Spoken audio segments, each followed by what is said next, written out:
కొల్లేరు ప్రాంత ప్రజల పరిస్థితి ప్రస్తుతం అగమ్య గోచరంగా ఉందనుకోవచ్చు. తాగడానికి చుక్క నీరు కూడా అందుబాటులో లేని పరిస్థితి. అదేంటి మంచినీటి సరస్సుగా ఉన్నటువంటి కొల్లేరులో నీటి చుక్క కూడా లేదా అనే అనుమానాలు కూడా మీకు వ్యక్తం అవ్వచ్చు. కానీ ఇప్పుడు వాస్తవ పరిస్థితి అది అనుకోవచ్చు. మనం స్పష్టంగా విజువల్స్‌లో చూడొచ్చు. మనం ప్రస్తుతం కొల్లేరు ప్రాంతంలో నడిబొడ్డున ఉన్నాం. కొల్లేరు ఒక 3, 4 నెలల క్రితం ఈ ప్రాంతం అంతా కూడా మునిగిపోయి వాటర్ అంతా కూడా ఫ్లో అయిపోయిన పరిస్థితులు కూడా ఉన్నాయి.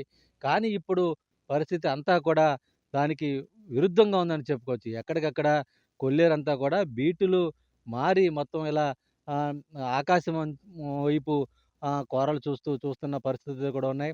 మరోపక్క కొల్లేరుపై సుప్రీంకోర్టు కీలక ఆదేశాలు కూడా ఇచ్చిందని చెప్పుకోవచ్చు. కొల్లేరు సరిహద్దులపై మరోసారి పరిశీలన జరపాలని సెంటర్ ఎంపవర్డ్ కమిటీని ఆదేశించింది సుప్రీంకోర్టు ధర్మాసనం.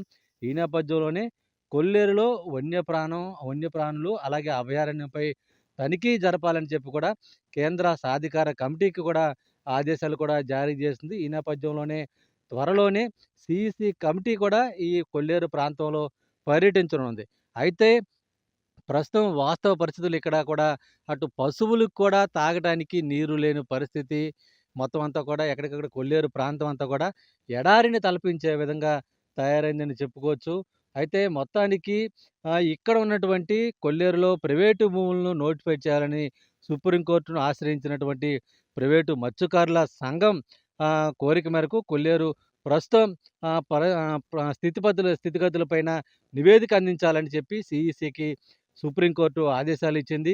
అలాగే ఏపీ వెట్లాండ్ స్టేట్ అథారిటీ అలాగే సుప్రీంకోర్టు ఆదేశాలను పూర్తిగా అమలు చేస్తున్నదో లేదో అని కూడా సీఈసీకి ఆదేశాలు జారీ చేసింది. దీనిపైన పూర్తి స్థాయిలో సరిహద్దులు పరిశీలించాలని చెప్పి కూడా కోరింది. అంటే national wild life board standing committee తీర్మానాలు, కొల్లేరు సరిహద్దులపై ఆహ్, సుకుమార్ కమిటీ నివేదికను పరిశీలించి పరిగణలోకి తీసుకోవాలని చెప్పి కూడా అప్పుడే సమస్యను పరిష్కరించాలని చెప్పి కూడా అటు ధర్మాసనం సూచించిన నేపథ్యం అయితే కూడా ఉంది. ఈ నేపథ్యంలోనే త్వరలో కొల్లేరులో కూడా అధికార బృందం కూడా పర్యటించేందుకు అవకాశం ఉంది. ఇప్పటికే కొల్లేరు ప్రాంతంలో ఎక్కడైతే ఆక్రమణలు ఉన్నాయో కొంచెం చెరువులను అక్రమంగా ఆక్రమించారు. ఆ చెరువులనంతా కూడా కొంత చదును చేసే కార్యక్రమం అధికారులు కూడా చేపట్టిన పరిస్థితులు అయితే కూడా ఉన్నాయి. కానీ ఇప్పుడు పరిస్థితులు కొల్లేరులో వాస్తవ పరిస్థితులు ఏంటనేది కూడా త్వరలో కమిటీ కూడా పరిశీలన జరపనుంది. సీఈసీ ఆధ్వర్యంలో ప్రత్యేక కమిటీ కూడా తనిఖీలు జరపనుంది. మొత్తానికి సంబంధించి కొల్లేరు ప్రాంతంలో ప్రస్తుతం నెలకొన్న పరిస్థితులైతే కూడా ఒక పక్కన ప్రైవేటుగా చెరువులు చేస్తున్నటువంటి వారికి సంబంధించి కూడా నీరైతే కూడా పుష్కలంగా ఉంది. కానీ కొల్లేరు ప్రాంతానికి సంబంధించి కూడా ఎక్కడా కూడా చుక్క నీరు కనపడని పరిస్థితి. మొత్తం ఎడారిని తలపిస్తున్న పరిస్థితి.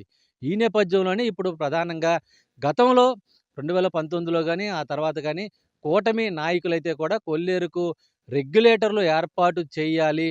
అప్పుడే కొల్లేరు ప్రాంతంలో 365 రోజులు కూడా నీటి నిల్వలుండే అవకాశం ఉంటుందనేది కూడా వాళ్ళు ఒక డిమాండ్ తీసుకురావడం జరిగింది. కానీ ఇప్పటికి కూడా గతంలో ప్రభుత్వం రెగ్యులేటర్లు కడతామని చెప్పింది. గత వైసీపీ ప్రభుత్వం రెగ్యులేటర్లు కట్టేందుకు నిధులు మంజూరు చేస్తామని చెప్పింది.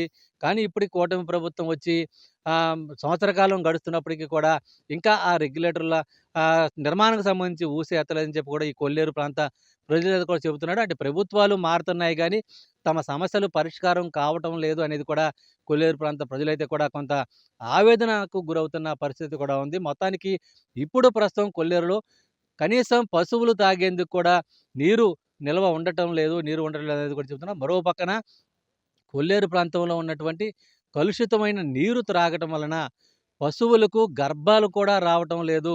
పశు సంతతి పెరగటం లేదనేది కూడా ప్రధానంగా ఈ కొల్లేరు ప్రాంత ప్రజలైతే కూడా ఆహ్, ఆహ్, ఆవేదన వ్యక్తం చేస్తున్నారు. దీనిపైన కూడా ప్రభుత్వం సమగ్రంగా దర్యాప్తు జరిపి ఎక్కడా కూడా కలుషితమవుతున్న నీరుని మళ్ళీ కలుషితాన్ని నిర్మూలించేందుకు తీసుకోవాల్సిన అంశాలపైన కూడా దృష్టి పెట్టాలని చెప్పి కూడా ఈ ప్రాంత ప్రజలు కోరుతున్న పరిస్థితులైతే కూడా ప్రస్తుతం కొల్లేరు ప్రాంతంలో నెలకొని ఉన్నాయి. విడుదల ప్రసాద్‌తో శ్రీనివాస్, టెన్ టీవీ, కొల్లేరు లంక గ్రామాల నుంచి.